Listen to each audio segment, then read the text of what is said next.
petits lapins, c'est Docteur Nostro, ça me fait chaud au cœur de vous retrouver, mais je dois vous prévenir tout de suite que cette nouvelle vidéo sera Peggy 18. Du coup, je vais demander à tous les Mathéo et à toutes les Léa de fermer cette fenêtre et d'aller regarder une vidéo du panda moqueur, par exemple, celle sur les types de commentaires Instagram était pas mal. On t'embrasse, Sullivan! Voilà, maintenant qu'on se retrouve entre adultes, on va pouvoir aborder notre sujet du jour, à savoir les orgasmes. J'ai ma blouse, j'ai mon stéthoscope, on est prêt, c'est parti! Numéro 1, l'éjaculation précoce est un réflexe de survie.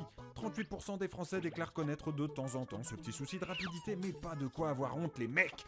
Chez pas mal d'animaux, aller vite pendant son affaire, c'est un avantage, parce que la femelle se débat, et que le mâle s'accouple souvent sous la menace d'un rival, prêt à lui filer un coup de corne dans le cul pour prendre sa place. Surprise, motherfucker! Le coït est donc programmé pour ne pas dépasser quelques dizaines de secondes, et la prochaine fois que ça vous arrive, dites que c'est votre bestialité, votre côté animal qui ressort, ça devrait fonctionner.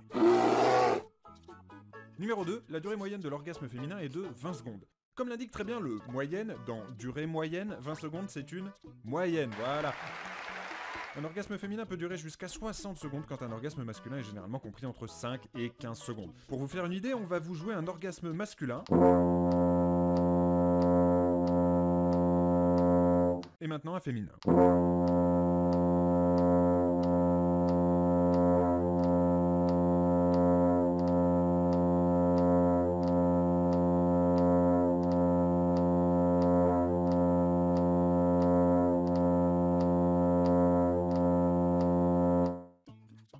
Numéro 3, certaines personnes sont incapables d'avoir un orgasme. C'est triste. Oh oui, c'est triste. Mais c'est une réalité médicale, certaines personnes souffrent d'anédonie sexuelle. Physiquement, c'est pas douloureux, mais les hommes et les femmes atteints de ce qu'on nomme vulgairement frigidité se font mortellement chier et ressentent de moins en moins de désir. La solution, placardez votre chambre de photos de The Rock, récemment élu l'homme le plus sexy de 2016. Depuis le temps que je vous en parle, bordel, mettez-en partout des photos de lui et vous sentirez une chaleur pétillante envahir votre bas-ventre. Vous pourrez alors doucement déboutonner les premiers boutons de votre chemisier et glisser votre ceinture.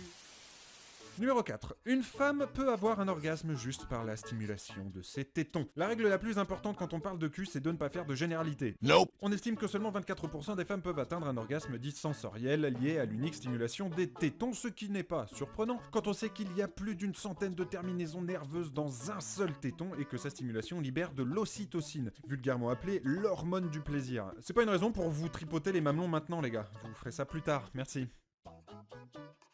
Numéro 5, la surabondance de sperme est une maladie. On vous comprend, vous avez regardé pas mal de porn, vous pensez qu'être un homme en vrai, c'est pas ça, mais plutôt ça.